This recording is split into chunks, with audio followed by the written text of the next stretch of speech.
Part 2, and again, if you have no interest in this topic, skip it. Give it a thumbs down if you like, it'll make you feel better. Anyway, I started attending meetings of the Appalachian Canoe and Kayak Club, or ACKC, in the latter half of 2010. I wasn't involved in too many other groups, and the time commitment was absolutely minimal, so in theory attending their meetings should have been a good use of my time. The annual charity fundraiser race on the river outside of town had just passed, and I figured I had the better part of a year to get people in this group familiar with the idea of the event and spread the word. After all, these were the true canoe and kayak aficionados of North Florida. They were the only ones who bothered to make a club and come out to dinner once a month, so surely they had to be. I had high hopes at first, never mind the fact that everyone at the monthly dinner meeting was 2 to 3 times my age. Now, of course, age doesn't necessarily mean anything. In fact, some of the best canoe and kayak racers I personally knew were in their 70s, and even on a good day with a fast boat, there was no way in hell I'd ever catch up to them. Age alone is not a factor when it comes to paddling, but something that is a factor when it comes to paddling is paddling. And oddly enough, there was a surprising lack of paddling in the discussions and in the meeting itself. So now, let me explain the way meetings progressed. Referring to the group as it existed between 2010 and 2012. When you arrived, you took a seat and ordered dinner. Or, you had the option of sitting there like a dumbass while everyone around you ate their dinner. Your choice. During the dinner, there might be 3 to 6 people close enough to talk to, and before long, you had run out of things to talk about. So let me remind you, the people in attendance were 2 to 3 times my age, and if you're watching this, I'm probably older than you are, so imagine sitting down to dinner with a group of random grandparents, and you've got a pretty good idea of how the conversations went. So really, the only thing we had in common was our supposed love of the water. But the conversation of, where do you like to go canoeing or kayaking, takes about 5 minutes at best. It also turns out that random grandparents generally aren't too interested in hearing about the races you just took part in. Most of them had no real concept of what a race actually involved, and I quickly learned that most of them didn't care to find out either. Now, against this, I just gotta contrast spending time with racers. I said that age alone has no bearing, and I absolutely mean it. Most of the racers were also 2 to 3 times my age. But you know what the difference was?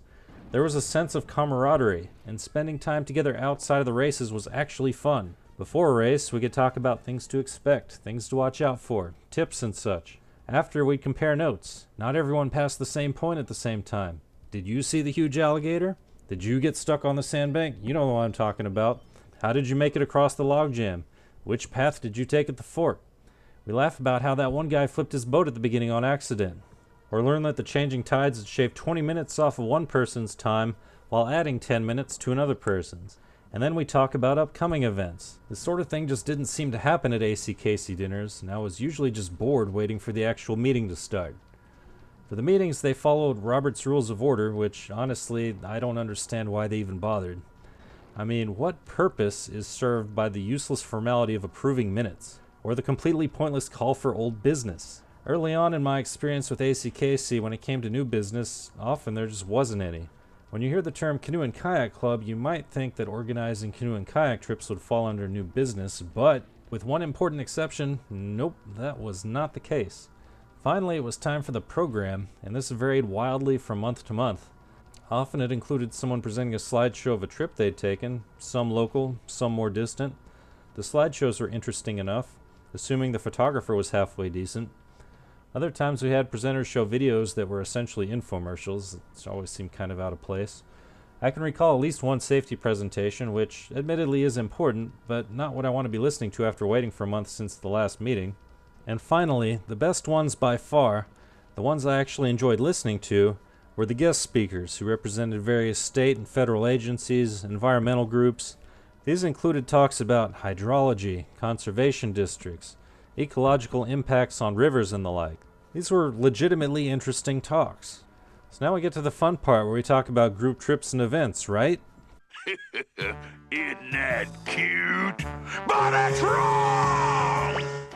Oh, you thought this was a club for canoeing and kayaking. What are you, fucking stupid? This group doesn't organize trips. Referring to the group as it existed between 2010 and 2012.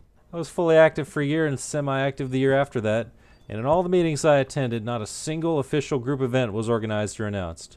There was one trip that almost qualified, basically where someone said, hey, a handful of us are going to the Chipola River, and everyone else is welcome to come. Well, that's great. Thanks for the notice. Too bad it wasn't scheduled, and so I've had other plans for a while now. But more often it was just someone saying that they, personally, were going to some river, and that others were welcome to come along.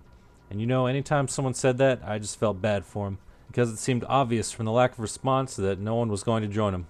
And you know, if no one else is going, then I sure as shit wasn't going to drive an hour just to paddle 3 miles at a snail's pace. And you know what? The same went for me. Anytime I announced some minor event, I'm not even talking about races here, I could see the disinterest, and not a single person ever approached me about taking part. So at this point, you might be thinking, this group had no real direction at all then. But you'd be wrong, because wait, there's a catch. Once a year, somewhere in Florida, one lucky canoe and kayak club hosts the annual Rendezvous, a 3-day event which draws people from all the state clubs together to one mega event. Wind, water, heart, go planet! By your powers combined, I am Captain Planet! Captain Planet, he's our hero, gonna take pollution down to 0. Now, don't think for a second that there isn't a lot of planning that goes into a rendezvous. No, in fact, it takes about 2 years to prepare. And how do I know this? Because the ACKC opted to host the rendezvous in the fall of 2012. And for most of the 2 years leading up to it, it was literally the only thing on the business agenda. The only thing. I can't tell you how sick I was of hearing about the goddamn rendezvous. I'd personally organized 2 separate multi-day races, which also drew people from all over the state, in less time than it took them to organize one. But you know what? It all makes sense now. In fact, there's a term for the paddler who only gets his gear out of storage once a year to take part in some distant group event before packing it all away. So Here's to you, Mr. Club Boater, 'cause you're the kind of guy who doesn't paddle 364 days a year. And then on day 365, you get out and show us how it's done. So it's going.